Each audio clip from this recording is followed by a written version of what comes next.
Welcome to the Kitzer, your weekly dose of Torah and self-development designed to help you live a better week, a fuller life, and maybe even taste a sweeter afterlife.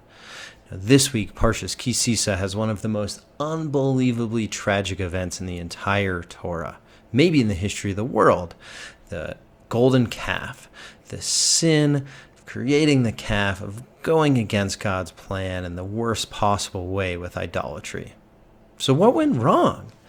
Moses left the tribes. He goes up to the mountain. He says, hang on, guys, I'll be back in 40 days and 40 nights. I'm going to receive the rest of the Torah.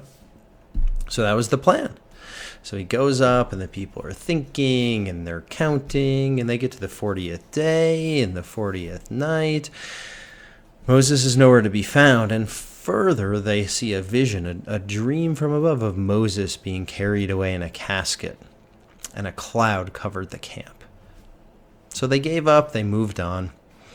So what's the lesson to be learned here? And how does this relate to our lives today?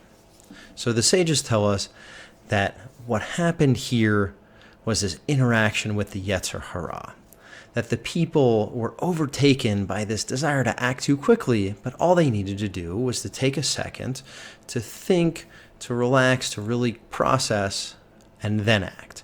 And we saw this in the positive way with the Yetzer Hara, with Yaakov, and wrestling with the angel of Esav. Yaakov leaves the people as they're traveling to go back and collect a few little jugs, and he's wrestling all night with the angel of Esav. And what happens? Does he defeat the angel? Does he win the battle? No. He merely gets to morning, and the sun rises, and the angel of Esav says, I gotta run.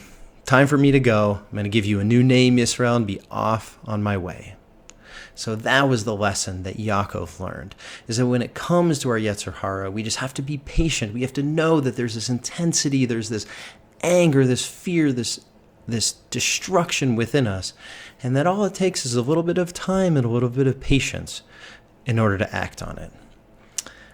One saying that I kept coming back to when I was thinking of this idea is when we're frustrated, when, we just got to get it off our chest. We just have to say this thing that's burning within us right now.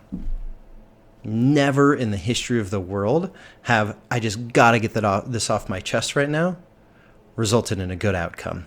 Let's keep this in mind and know that we don't have to beat our inclination all the time. Sometimes we just have to wait it out, and with patience, we can overcome our limitations and truly strive for our internal greatness to make up for the poor decisions with the golden calf.